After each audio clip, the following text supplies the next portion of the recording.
पाठशाला में हमारे लिए वक्त हो गया है दूसरे चैप्टर का। ईरान का जहाज फोड़कर अमेरिका ने कितनी बड़ी गलती कर दी। पब्लिक पार्टनर सब ट्रंप को धो रहे हैं क्या? ना हथियार बचेंगे, ना जंग लड़ने का पैसा। ईरान ऐसा मार रहा कि ट्रंप की भारी बेइज्जती तय है क्या? ईरान ने ऐसा क्या कर दिया? इजराइल अमेरिका अब खुद जंग खत्म करने का प्लान बनाएंगे क्या? और ईरान अमेरिका युद्ध की वो भयानक तस्वीरें आपको दिखाऊंगा जो बताएंगी कि युद्ध किधर जा रहा है। देखिए, ईरान अमेरिका का युद्ध आउट ऑफ कंट्रोल होता जा रहा है। जो लोग सोच रहे थे कि खमेनी के मरते मामला 2 दिन में निपट जाएगा, वो खुद निपट रहे हैं। ट्रंप ने सोचा था कि 1-2 दिन में ईरान को धुआं धुआं करके सब समेट लेंगे, लेकिन इतना रायता फैल चुका है बॉस कि मिडिल ईस्ट से आग लगते लगते टर्की, अजरबैजान और अब तो भारत और श्रीलंका के समंदर तक पहुंच गई, क्योंकि भारत और श्रीलंका के समंदर के आसपास अमेरिका ने ईरान का जहाज उड़ा दिया। ईरान कसम खा के बैठा है कि मैं तो ऐसा ट्रंप के साथ भी करूंगा, बताता हूं तुमको। और ट्रंप ऐसा बुलाए हुए हैं कि खुला ऑर्डर दे रखा है कि जो मिले उसे ही उड़ा दो। इसी वजह से ईरान युद्ध का दायरा बढ़ता चला जा रहा है। उधर ईरान भी जिस तरह से पलटवार कर रहा है, उसकी उम्मीद ट्रंप ने की नहीं होगी। भाई, ईरान तबाह हो रहा है, इसमें कोई दो राय नहीं है, लेकिन वो कह रहा है कि मैं अमेरिका और इजराइल के पे इतने हमले करूंगा कि अगर तेहरान बर्बाद होगा तो इजराइल भी बर्बाद होगा। ईरान झुकने को तैयार नहीं है। वो दुनिया के सामने मिसाल पेश कर रहा है कि होगा अमेरिका दुनिया का फूफा बन के घूमता, चौधरी बन के घूमता, लेकिन ईरान घुटने नहीं टेकेगा। ईरान मैसेज दे रहा है कि अमेरिका को भी अलबलाने पे मजबूर किया जा सकता है, ट्रंप की हेकड़ी निकाली जा सकती है। अमेरिका और इजराइल के hi-tech super intelligent multilayer defence system के बाद भी ईरान की मिसाइलें इजराइल तक पहुंच के ठोक रही हैं बॉस। और उधर ट्रंप अमेरिका में खुद गिरते जा रहे हैं। ईरान युद्ध की कॉस्ट बढ़ती जा रही है। युद्ध कब तक चलेगा यह भी ट्रंप के हाथ में नहीं रह गया। आप देखिए कि ईरान युद्ध को ट्रंप की सबसे बड़ी गलती कहा जा रहा है। अमेरिका पर युद्ध का बोझ बढ़ता जा रहा है। ट्रंप ने पहले 4 हफ्ते की टाइमलाइन दी थी, अब अमेरिकी सेना 100 दिन के युद्ध की बात कर रही है। ईरान युद्ध के बाद ट्रंप की रेटिंग माइनस में चली गई है बॉस। युद्ध लड़ने के लिए ट्रंप यूएस कांग्रेस से पैसा मांग रहे हैं कि पैसा दो तब ना उधर मारूंगा। कांग्रेस कह रही कि पैसा कौन ही मार दूंगा मैं तुमको, भागो यहां से। ईरान में तबाही मचाने के बाद भी ट्रंप के हाथ कुछ नहीं लगा है। ईरान तक सीमित रहने वाला युद्ध 14 देशों में फैल चुका है बॉस। और हमने आपको पाठशाला में पहले ही कहा था कि यह युद्ध कोई रूस यूक्रेन का युद्ध नहीं है बॉस। ये जिस तरह से पूरे मिडिल ईस्ट को अपने कब्जे में लेता जा रहा है, यह दुनिया के लिए तबाही के संकेत है। और ट्रंप भले ही अपनी पीठ थपथपाएं, क्या देखो ईरान को मार दिया, लेकिन लोग पूछ रहे हैं कि हासिल क्या किए हो? अगर मार ही दिए हो तो ईरान पलट के तुमको कैसे मार रहा है? ईरान में रिजीम चेंज तो हुआ नहीं, ईरान में लोग सड़कों पे तो उतरे नहीं। जो उतरे वो तो एकजुट हो गए खमेनी की मौत के बाद। उल्टा ईरान के पलटवार ने दुनिया को हैरान कर दिया। ईरान अपनी सीमित क्षमता के बाद भी न सिर्फ युद्ध लड़ रहा है, बल्कि अमेरिका के सहयोगियों का धुआं धुआं कर रखा है उसने। क्या ट्रंप अब ईरान युद्ध से निकलने का सेफ पैसेज खोज रहे हैं? कैसे ईरान युद्ध भारत के पड़ोस तक आ गया है और ईरान ने क्यों कहा है कि वो 8 साल तक युद्ध लड़ सकता है, आज आपको सब बताऊंगा। ईरान ऐसे कौन से हमले कर रहा है जिसके बारे में अमेरिका तक ने नहीं सोचा था? यूएई क्यों इस युद्ध से अलग हो गया है? कैसे ट्रंप के साथी उनका साथ छोड़ते चले जा रहे हैं? ट्रंप ने कौन कौन से बड़े ब्लंडर कर दिए हैं?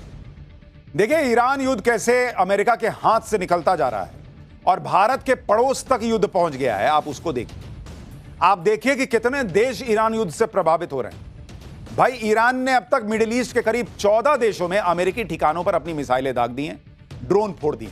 Israel, Iraq, Saudi Arabia, UAE, Qatar, Kuwait, Bahrain, Jordan, Oman, Cyprus और अजरबैजान में ईरानी मिसाइलों ने जमकर तबाही मचाई। वहीं नेटो देश तुर्की के ऊपर से ईरानी मिसाइलें उड़ने का दावा है, जिसे तुर्की ने इंटरसेप्ट करके आसमान में ही फोड़ दिया। जबकि लेबनान में इजराइल ईरान के प्रॉक्सी कहे जाने वाले हिजबुल्लाह के ठिकानों पर मिसाइलें बरसा रहा है। अमेरिका ईरान युद्ध की आंच भारत की सरहद तक आ पहुंची। कल अमेरिका ने हिंद महासागर में ईरान के एक वॉरशिप आइरिस डेना को डुबो दिया।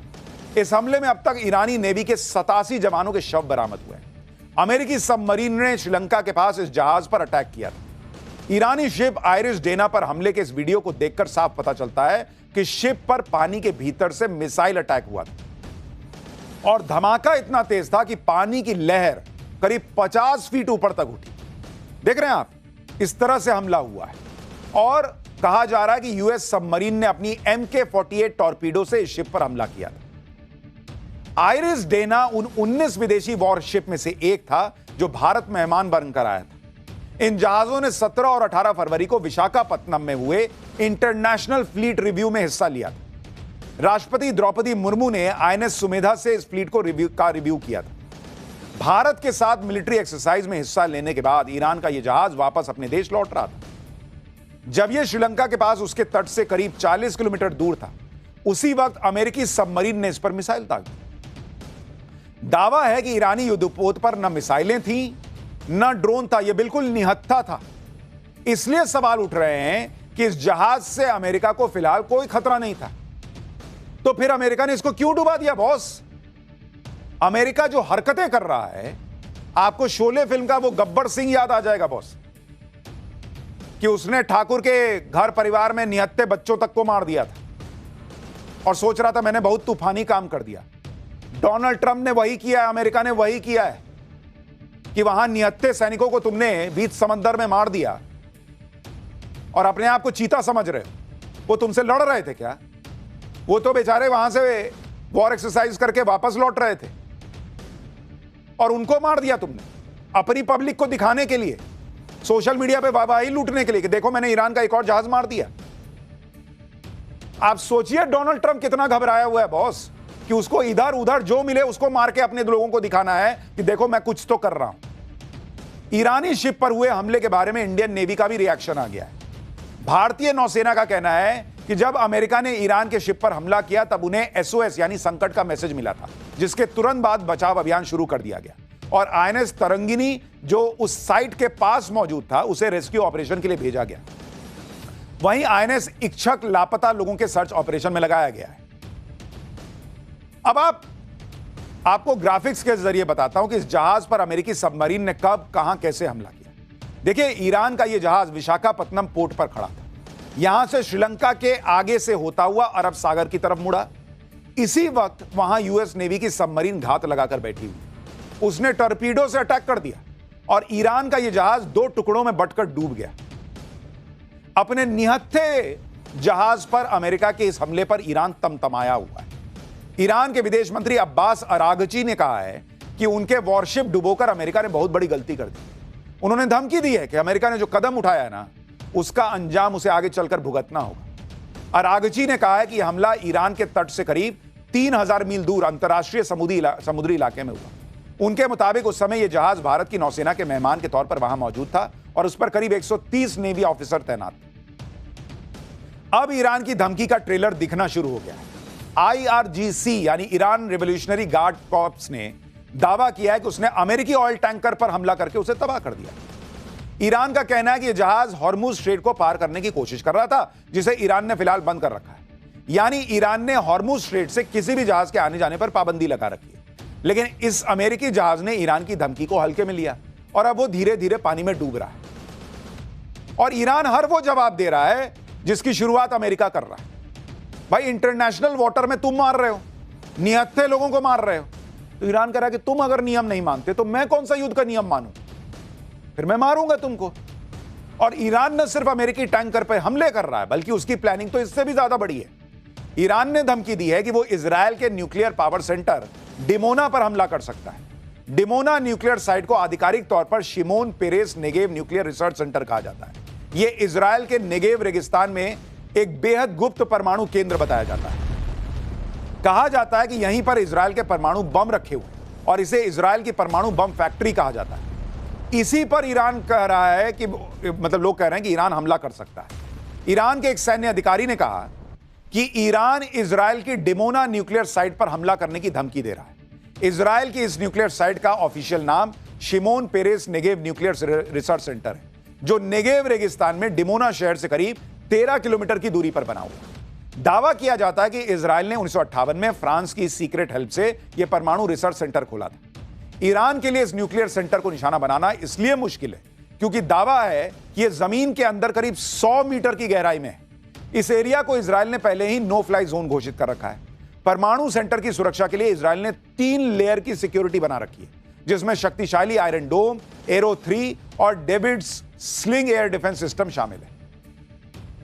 ईरान ने अमेरिका की नींद उड़ा रखी है बॉस, इजरायल की नींद उड़ा रखी है। अमेरिका के खतरनाक फाइटर जेट F-15 को मार गिराने का फिर से दावा किया है।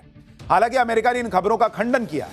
ईरानी न्यूज एजेंसी ने एक वीडियो जारी किया जिसमें एक फाइटर जेट आसमान से पहाड़ियों में गिरता दिख रहा है। ईरान का दावा है कि यह अमेरिकी फाइटर जेट है। ईरान की बैलिस्टिक मिसाइल ऐसा मार रही है कि उनके सामने 5-5 लेयर के एयर डिफेंस सिस्टम फेल हो जा रहे हैं बॉस। आप देखिए कि ईरान की मिसाइलें इजराइल के एयर डिफेंस को चकमा देते हुए अपने टारगेट को तबाह कर दे रही है। जो बम फूट रहा है ऐसे ही फूट रहा है भाई। ईरान इसके लिए जी जान लगाए हुए। आप वीडियो देखिए। ईरान की एक बैलिस्टिक मिसाइल को रोकने के लिए इजरायली एयर डिफेंस सिस्टम की 2 मिसाइलें लॉन्च होती हैं, लेकिन ईरान की मिसाइल इजराइल की दोनों मिसाइलों को छकाते हुए तेल अवीव में अपने टारगेट को फोड़ देती है। देखिए, एक बात समझिए, ईरान अकेला लड़ रहा है बॉस, अकेला। और इधर उसके सामने उसके पड़ोस से लेकर उधर इजराइल तक अलग अलग लेयर के डिफेंस सिस्टम मौजूद हैं। फिर भी वो इजराइल को भी फोड़ रहा है और जो लोग अमेरिका का साथ दे रहे हैं, जो देश, उनको भी फोड़ रहा है। ईरान अगर इजराइल पर 10 मिसाइल मारता है ना, तो उसमें से 1 या 2 ही मिसाइल जाकर वहां गिर पाती है, और वो ईरान के लिए बहुत बड़ी कामयाबी है। क्यों, मैं आपको बताता हूं। क्योंकि ईरान की मिसाइल्स को मल्टी लेयर एयर डिफेंस का सामना करना पड़ रहा है। कैसे हो रहा है आपको दिखा रहा हूं। देखिए, ईरान की मिसाइल जब निकलती है ईरान से, तो सबसे पहले तो उसको इराक रोकता है, क्योंकि वो पड़ोस में है। तो उधर से इजराइल तक पहुंचने के लिए पहले इराक से गुजरेगी, इराक रोकता है, वहां पे अमेरिका रोकता है। इराक में अमेरिकी पेट्रियट डिफेंस सिस्टम इन मिसाइलों को रोकता है। यहां से जो मिसाइल बच गई, मान लीजिए 10 छोड़ा, 2 बर्बाद हो गई, 8 निकली, वो आगे जाती है। आगे सीरिया और जॉर्डन के एयर स्पेस में इंटर करती है। जॉर्डन भी ईरान की मिसाइलों को इंटरसेप्ट करता है, और इस समय तक इजराइल के फाइटर जेट्स मिसाइलों को नष्ट करना शुरू कर देते हैं, क्योंकि बगल में तो है नहीं। यहां से निकले, 5 मिनट में पहुंच गए। पहले जैसे ही निकलता है, इराक के ऊपर 2-4 फोड़े, वहां से मैसेज चला जाता है कि भाई बाकी बच गया, तेरे तरफ आ रहा है। जैसे ही वो पता चलता है कि आ रहा है, इजराइल अपने फाइटर जेट उड़ा देता है और रास्ते में नष्ट करना शुरू करता है। इसके बाद भी कुछ मिसाइल इजराइल बॉर्डर तक पहुंची जाती। इन मिसाइलों को मेडिटेरेनियन सी में तैनात अमेरिकी नेवल शिप रोकती है। फिर इसके बाद भी कुछ मिसाइल इजराइल की सीमा में दाखिल होती है। अब जो इजराइल पहुंच गई, उसके लिए ऐसा नहीं कि गया, पहुंच गया, अब मारता हूं मैं। वहां 5 लेयर का एयर डिफेंस सिस्टम अलग एक्टिव कर रखा है Israel. Arrow missile system, third missile system, patriot system, David sling system, iron dome system, ये 5 लेयर है वहां पे बॉस। इन सब के बाद भी कुछ ईरानी मिसाइलें इजराइल पर गिर रही हैं, तेल अवीव और हाइफा जैसे शहरों को नुकसान पहुंचा रही हैं। आप सोच रहे हैं बॉस, ईरान का जज्बा देखिए आप। उसको पता है कि सब घेर के मार रहे हैं, लेकिन लड़े जा रहा है, क्योंकि वो कह रहा है कि तुमने सोच लिया कि मेरे पास परमाणु बम है, इसलिए मैं मर जाऊं। तुमको लगता है कि मेरे यहां लोग जो है सत्ता परिवर्तन चाहते हैं, इसलिए तुम घुस के हमारे सुप्रीम लीडर को मार दोगे, इसलिए मैं मर जाऊं। ये ईरान नहीं बर्दाश्त कर रहा है और वो लड़ रहा है सबसे। ईरान की मिसाइलों को 9 लेयर का एयर डिफेंस सिस्टम का सामना करना पड़ता है। इतने तगड़े एयर डिफेंस सिस्टम के बाद भी ईरान की मिसाइलें इजराइल में तबाही मचा रही हैं, तो यह ईरान के लिए बड़ी कामयाबी है।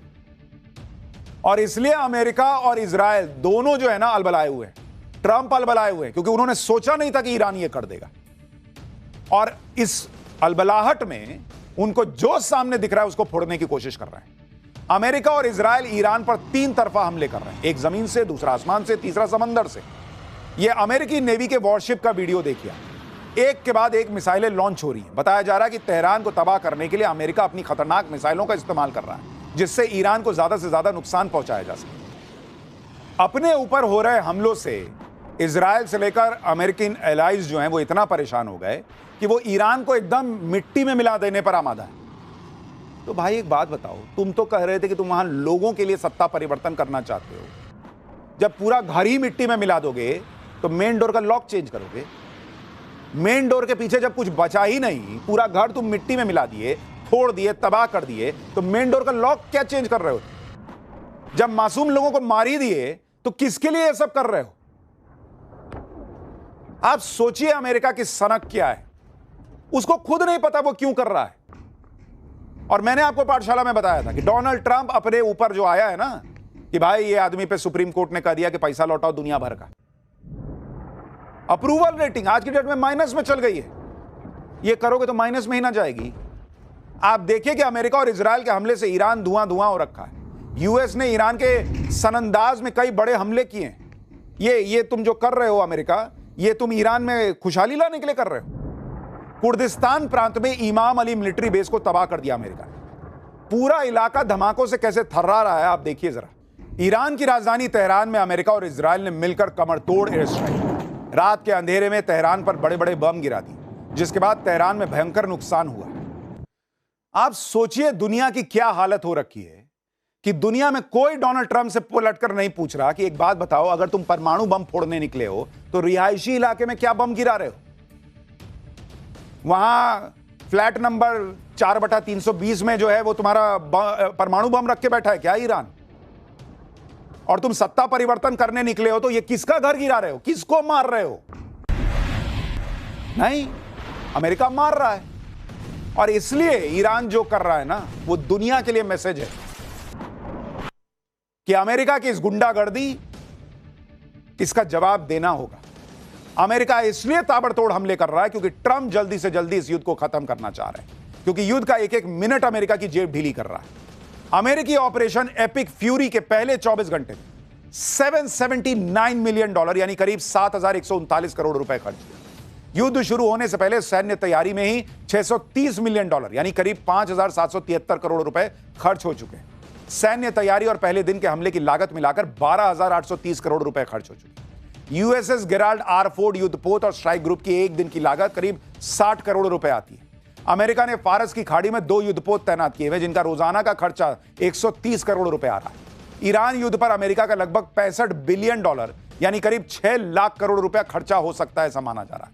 अगर युद्ध 2 महीने से ज्यादा चल गया तो यह खर्च $200 बिलियन यानी करीब 18 लाख करोड़ रुपए से ज्यादा हो सकता है। इसके अलावा अमेरिका जो नुकसान हो रहा है वो तो अलग है। जैसे ईरान ने अमेरिका का $1 बिलियन का रडार उड़ा दिया, अमेरिका के 3 F-15 फाइटर जेट तबाह हो चुके हैं। अमेरिका में तो युद्ध का खर्च बताने के लिए एक वेबसाइट शुरू कर दी गई है, जिसमें युद्ध का खर्चा कितना हो रहा है वो पर सेकंड डिटेल पब्लिक को दी जा रही है। हर सेकंड पब्लिक देख सकती है कि देखो ट्रंप तुम्हारा कितना पैसा उड़ा रहा है।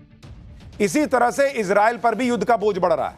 इजराइल 2023 के बाद से ही युद्ध में, पहले हमास के खिलाफ, अब ईरान के खिलाफ जंग लड़ रहा है। ईरान युद्ध में इजराइल का वीकली खर्चा 27,000 करोड़ रुपए से ज्यादा है। युद्ध की वजह से इजराइल की इकोनॉमी को वीकली यानी हर हफ्ते 13,700 करोड़ रुपए से ज्यादा का नुकसान हो रहा है। अमेरिका को यह भी नहीं पता कि जिस युद्ध में इतना खर्च हो रहा है वो युद्ध कितने दिन चलना है, उसको हासिल क्या होना है। यूएस सेंट्रल कमांड ने पेंटागन को रिक्वेस्ट भेजी है, ज्यादा इंटेलिजेंस अधिकारी भेजने की मांग की है, जो 100 दिन तक ईरान युद्ध को सपोर्ट कर सके। ट्रंप को समझ आ रहा है कि बिना फंडिंग के युद्ध नहीं लड़ पाएंगे वो। इसके लिए ट्रंप ने अमेरिकी कांग्रेस से फंड की डिमांड की कि लाओ यार पैसा तो उधर मारना है। ट्रंप ने अमेरिकी कांग्रेस से $50 बिलियन यानी करीब 4.5 लाख करोड़ रुपए से ज्यादा का इमरजेंसी फंड मांगा है। ट्रंप की डिमांड पर अमेरिकन कांग्रेस ने कहा कि वो इमरजेंसी फंड जरूरत पड़ने पर पास करेंगे। अमेरिकी कांग्रेस के मुताबिक इमरजेंसी फंड का प्रस्ताव वो सही तरीके से पास करेंगे। यानी यहां भी ट्रंप फंस गए हैं, क्योंकि कांग्रेस कह रही है कि वो सही तरीके से फंड देगी, ट्रंप की तरह नहीं कि एक साइन कर दो और जो चाहे फैसला कर लो। ट्रंप जिस तरह की सनक दिखा रहे हैं उसका अमेरिका में खुलकर विरोध हो रहा है। ट्रंप खुद को पीस प्रेसिडेंट कहते हैं, लेकिन अमेरिका में लोग अब खुलकर ट्रंप को वॉर मॉन्गर कह रहे हैं और ईरान के खिलाफ हो रहे युद्ध का विरोध कर रहे हैं। आप तस्वीरें देखिए। अमेरिकी संसद में आर्म्ड फोर्स से जुड़े मामले की सुनवाई के दौरान हंगामा हो गया। संसद के अंदर ही पूर्व अमेरिकी मरीन सैनिक ब्रायन मैकगिनिस ने ईरान युद्ध का प्रोटेस्ट कर दिया। वो कह रहे थे कि हमें इजराइल के लिए युद्ध नहीं लड़ना चाहिए। इसके बाद पूर्व अमेरिकी सैनिक को जबरन बाहर निकाल दिया गया। ट्रंप की रिपब्लिकन पार्टी के सीनेटर टिम शीडी भी पूर्व सैनिक को धक्का देकर बाहर निकालने लगे। सुरक्षा कर्मियों ने उसे जबरन बाहर निकालने की कोशिश की, जिसमें उसका हाथ टूट गया। लगभग 20 से 30 सेकंड तक पुलिस और सीनेटर उन्हें दरवाजे से बाहर निकालने की कोशिश करते रहे। इसी खींचतान के दौरान उनका हाथ दरवाजे में फंस गया और टूट गया। ईरान युद्ध पर हो रहे बेहिसाब खर्च पर अमेरिका में जमकर पॉलिटिक्स हो रही है। अमेरिकी सेनेटर बर्नी सैंडर्स ने ईरान युद्ध के लिए ट्रंप को आड़े हाथों लिया है। बर्नी सैंडर्स कह रहे हैं कि हमने पहले ही पेंटागन को $1 ट्रिलियन दे रखा है, अब ट्रंप को $500 बिलियन फिर चाहिए। ट्रंप ने ईरान में जो युद्ध शुरू किया है उसके लिए ज्यादा पैसे मांग रहे हैं। इसका जवाब है नो। हमें अमेरिकी पब्लिक पर पैसा खर्चा करना चाहिए कि न कि अंतहीन युद्ध में। यानी डोनाल्ड ट्रंप के पास के सामने दो मुसीबत है। एक, उनके महंगे महंगे हथियार खत्म हो रहे हैं। दूसरा, उनका पैसा खत्म हो रहा है। और डोनाल्ड ट्रंप कह रहे हैं कि मैं सैनिक भेज दूंगा। क्यों? तुम्हें अपने हथियारों के पैसे बचाने हैं तो तुम सैनिक भेजोगे, क्योंकि उनके जान की कीमत नहीं है। डोनाल्ड ट्रंप को पता है कि उनके परिवार का तो कोई नहीं मरेगा। डोनाल्ड ट्रंप तो भाई प्रेसिडेंट है बॉस, उनको क्या होना है? जाओ सैनिक, तुम मरो, तुम लड़ो, तुम मरो, कम पैसे में लड़ना। यह अमेरिका का हाल है। यानी ट्रंप बुरी तरह से फंसे हुए हैं। ईरान युद्ध ट्रंप के गले की फांस बन गया है। आप देखिए कि ट्रंप की अप्रूवल रेटिंग अपने सबसे निचले लेवल पर चली गई। ट्रंप की अप्रूवल रेटिंग आप देखिएगा, आज की डेट में डोनाल्ड ट्रंप की अप्रूवल रेटिंग, यानी कितने लोग उनके काम को पसंद कर रहे हैं अमेरिका के अंदर, ये रेटिंग आती है। ये आज की डेट में -19 हो गई है बॉस, नेगेटिव। जो बाइडेन से भी खराब मामला है। लोग कह रहे हैं कि जो बाइडेन की तो चलिए उम्र हो गई थी, बाएं जाना होता तो दाहिने जाते थे, साइकिल से गिर जाते थे, स्टेज से गिर जाते थे। ये आदमी तो नजरों से गिर गया है। -19 अप्रूवल रेटिंग है बॉस। ज्यादातर मुद्दों पर नेगेटिव रेटिंग देखने को मिली है। महंगाई में -35, टैरिफ में -27, इकोनॉमी में -23, विदेश नीति -20, रोजगार -13। अमेरिका की पब्लिक कह रही है कि किसको बना दिया यार प्रेसिडेंट। ट्रंप की मुसीबत यह है कि युद्ध तो उन्होंने शुरू कर दिया, खत्म कैसे होगा उनको पता ही नहीं। वो तय ही नहीं कर पा रहे, क्योंकि ईरान ने तो ठान लिया है कि भले हम बर्बाद हो जाएं, लेकिन आखिरी वक्त तक लड़ेंगे, पीछे नहीं हटेंगे। ट्रंप ने पहले ईरान युद्ध के खत्म होने के लिए 4 हफ्ते का अनुमान लगाया। 4 हफ्ते में अमेरिका अपना टारगेट अचीव कर लेगा, उन्होंने सोचा था। लेकिन युद्ध जिस तरह से फैल रहा है, ये एंडलेस वॉर दिख रहा है लोगों को। ईरान ने जनरल क्यूमर्स हैदरी ने कहा है कि ईरान अपना मकसद पूरे होने तक यह जंग नहीं रोकेगा। यह लड़ाई कितने दिन चलेगी इससे ईरान को कोई फर्क नहीं पड़ता। ईरान पहले भी 8 साल लंबी जंग लड़ चुका है, इसलिए हम इस लड़ाई से डरने वाले नहीं। ईरान कह रहा है कि यह जंग तभी खत्म होगी जब ईरान अपने टारगेट हासिल कर लेगा और दुश्मन को अपने कदम पर पछताना पड़ेगा। ईरान में तो इस समय अमेरिका और इजराइल के खिलाफ भयंकर प्रोटेस्ट हो रहा है। ईरान की सरकार और वहां की सत्ता, यह ईरान का अंदरूनी मामला है। ईरान के लोग इस बात से गुस्से में हैं कि अमेरिका और इजराइल होते कौन है रिजीम चेंज करवाने वाले। यानी जिस ईरान को तोड़ने निकले थे डोनाल्ड ट्रंप, वो और एकजुट हो गया है। वहां पब्लिक इकट्ठा हो गई है, उनका राष्ट्रवाद जाग रहा है कि तुम कौन हो यार, हमारा ठेका लेके बैठे हो कि तुम जो है वो सत्ता परिवर्तन कराओ। यानी डोनाल्ड ट्रंप, उनकी पब्लिक उनको नेगेटिव रेटिंग दे रही है। उनके सांसद कह रहे हैं कि पैसा नहीं देंगे, लड़ना है तो लड़ो, जाओ, हम पैसा नहीं देंगे। और उनके एलाइज, भाई यूएई ने इस युद्ध से खुद को अलग कर लिया। उन्होंने कहा कि भाई हम युद्ध में नहीं है, काहे हमको मार रहे हो तुम। स्पेन ने कह दिया कि हम नहीं साथ देंगे इस आदमी का, इसके देश का। यह हाल हो गया डोनाल्ड ट्रंप। खैर, पाठशाला में अब अगला चैप्टर। सचिन तेंदुलकर ससुर बन गए। बेटे की शादी में कौन कौन आया, क्या गजब धमाल मचा। सचिन तेंदुलकर के बेटे अर्जुन की शादी की वो तस्वीरें जिनको देखकर हर कोई हैरान है, अब वो दिखाता हूं। देखिए, इतना युद्ध चल रहा है, इस बीच चलिए सचिन तेंदुलकर जो करोड़ों लोगों के चहेते हैं, उनके घर में